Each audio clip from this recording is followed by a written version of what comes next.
This Greenskins build and tactics absolutely uplifted and inspired me today. This replay from Cool Umbrella. First of all, he's got Azag, who is one of the coolest Greenskins legendary lord and someone who I've been a fan of for a long time. At times, he has been the meta in Warhammer 1 and Warhammer 2, but these days it's kind of fallen a little bit by the wayside. Still can be very good in the hands of a skilled player, though.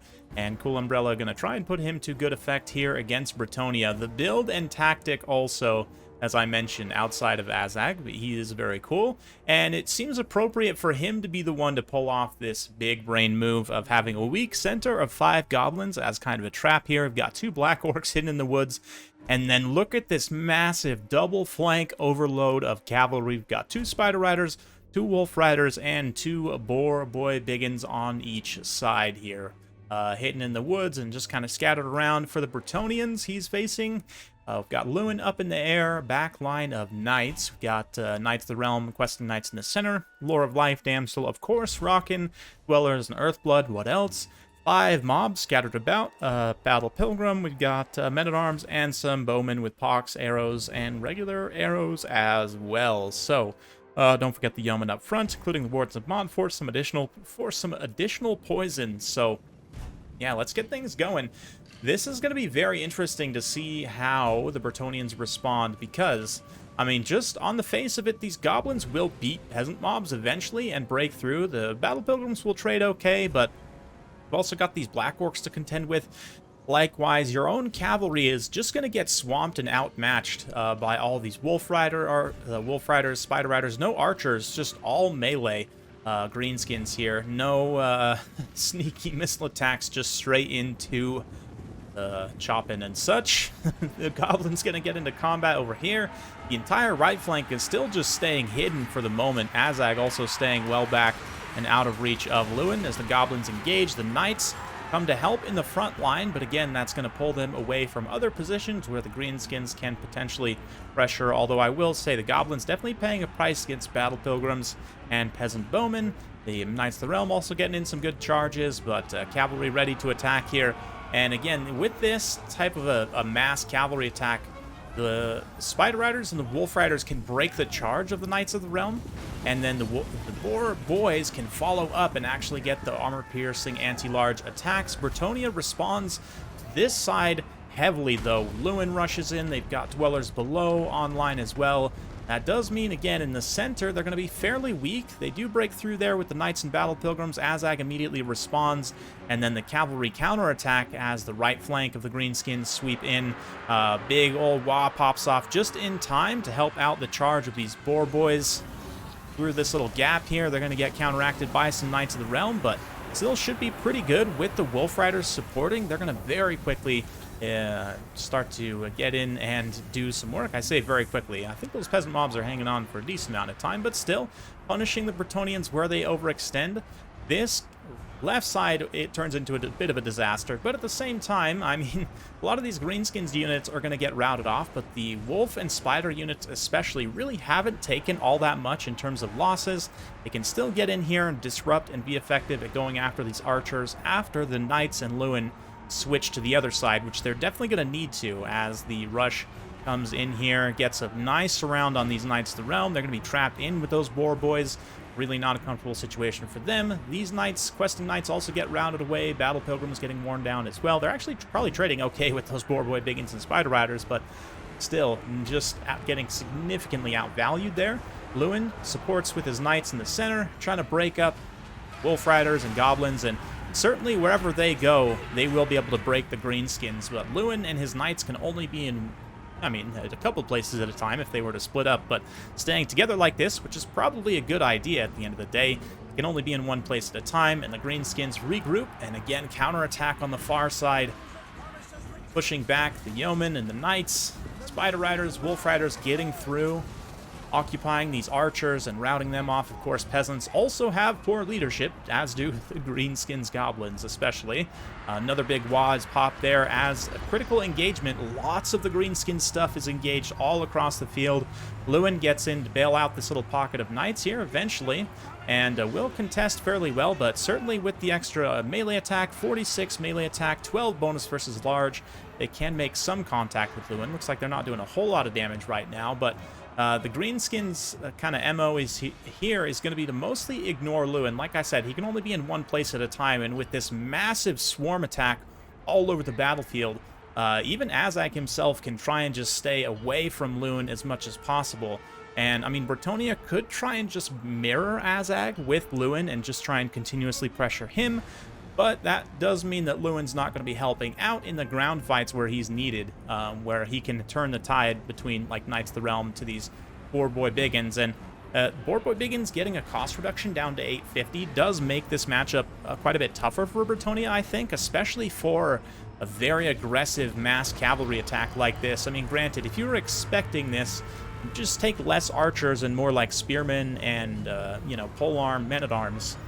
Maybe it would work out a little bit better. You could help fend off some of those cavalry attacks a little bit better, but it's very interesting. I mean, the Black Orcs are basically untouched at this point, and it's part of that sort of threat overload mindset, right, that we see here of just having so many things that Bretonnia's power units is forced to respond to, that even if some of it gets shut down, at the end of the day, something's going to get through healthy enough to deal some damage, and certainly Azag risking it for the biscuit here, trying to take out that damsel to prevent any more dwellers. Going to be very important, especially as the Black Orcs are forced to kind of blob up in the late game. If they need to fight Lewin in a blob or something, it's very important to get rid of that dwellers. So a Goblin Warboss, actually, the hero Goblin Warboss on a wolf or a spider mount, both relatively cheap, and can be a great kind of sneaky assassin character to continuously pressure like a caster like this. But right now, Azag is trying to do his best to manually assassinate her himself. A little bit of Spirit Leech there, gets misclicked. I don't know if that was a misclick actually on the Questing Knights. Might have been intentional, but regardless,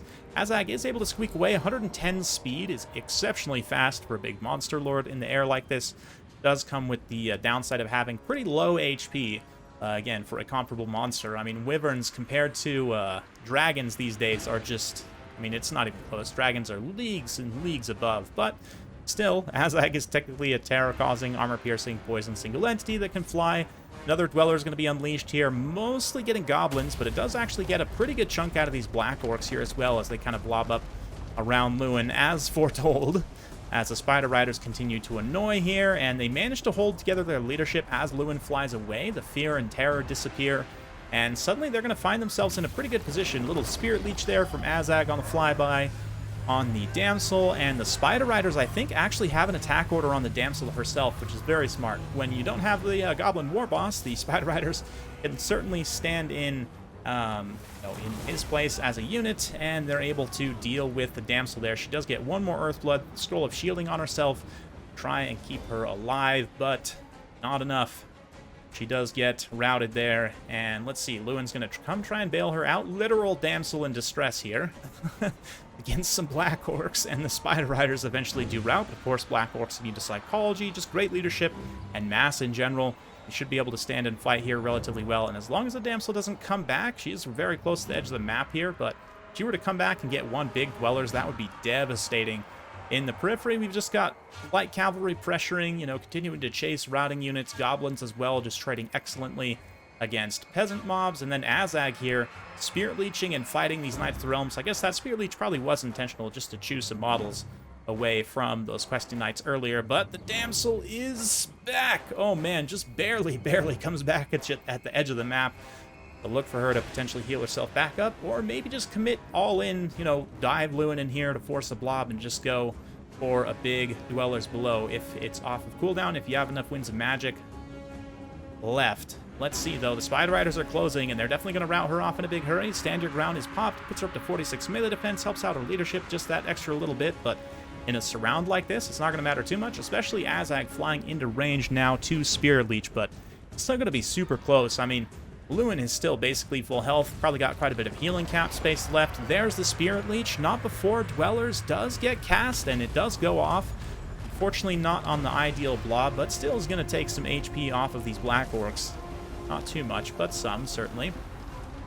And Lewin now is going to be forced to make his final stand. I don't think there's any Bretonnian support units really left. A handful of Knights of the Realm and other things in the background that are unlikely really to make it to this fight to make a difference. So let's fast forward, through this end phase, not the tactical map. as Lewin is unable to get off of the ground. Really, what he should do here is just stand and fight, and specifically put an attack order on the Spider Riders. You'd be able to terror route them with just a couple of attacks, and then Lewin can actually get up in the air, but with the Spider Riders continuously poisoning him and getting attacks into him, there's no chance for him to get away, so he really just needs to stand and fight these Spider Riders for now. Terror route them away. The Black Orcs are lagging well behind, and now, though, with the Goblins in, with these other Spider Riders in, Azag himself starting to cycle charge, it's a little bit late to try and actually deal with the Spider Riders on their own, right? So a little bit of a tactical mistake by Bretonnia here at the end. I don't know. Still would have been tough to win even without those, or with those Spider Riders off the field. Some Battle Pilgrims come to try and help. They get terror routed pretty quickly there by Azag, and there's not much left for Lewin to do except for just try and stand and fight, eat another Spirit Leech there, and just get cycle charged by Azag, unable to get off the ground against the Greenskins cavalry. And the end, although it does take some time, is inevitable. So there we go. Big thanks, Cool Umbrella, for sending that one in. Love me some classic Azag gameplay. He has some of the best pre-quest battle speeches still in the game, in my opinion. You guys let me know. That might be a hot take, but yeah, 3,000 damage value on Azag. It's one of the best performances I've seen from him of late. You know, helping to disrupt cavalry formations, spirit leeching down characters, just generally being a very useful, fast-flying terror lord with a little bit of magic. So great to see there, and I love this ultra-wide Greenskins aggro rush build too. Threat overloads with lots of anti-large AP cavalry. Only one Boar Boy Biggin ends up paying for himself, but then the Black Orcs, although they don't get that much damage value back, they're still very healthy at the end, and their leadership and kind of presence help stabilize things. The light cavalry, I have to say, Spider Riders in particular, I forgot how good they were, man. With all the focus on Slaanesh light cavalry lately, you really do forget that the Greenskins, although price-wise doesn't compare to like Beastmen, Wood Elves, or Slaanesh, their cheap light cavalry still can perform excellently given the cost, and just is a beautiful option to have. Goblins also very cost-effective in this type of situation. Tend to trade very well against peasant mobs and contribute nicely to other fights as well, chasing down, routing archers and whatnot. Awesome low-tier unit. Goblins are probably one of the best low-tier units, to be honest, in my opinion. But Damsel of Life also gets some insane value back. Lewin, not quite enough of a contribution there. With this type of build, although I do agree bringing Dwellers is quite good, I might have liked to have seen Lore of Beasts here for Manticore summons. That way you can spread some additional terror across the field. Kind of helps you not be limited to just having Lewin. You could also take the Green Knight here. Might be a little bit better in this matchup because of the ethereal changes. I haven't really tried him too much, to be honest, but he's historically been okay in this matchup. Certainly in this particular battle, he would have been vulnerable to Azag's Spirit Leech, but, you know, you could get around that, certainly.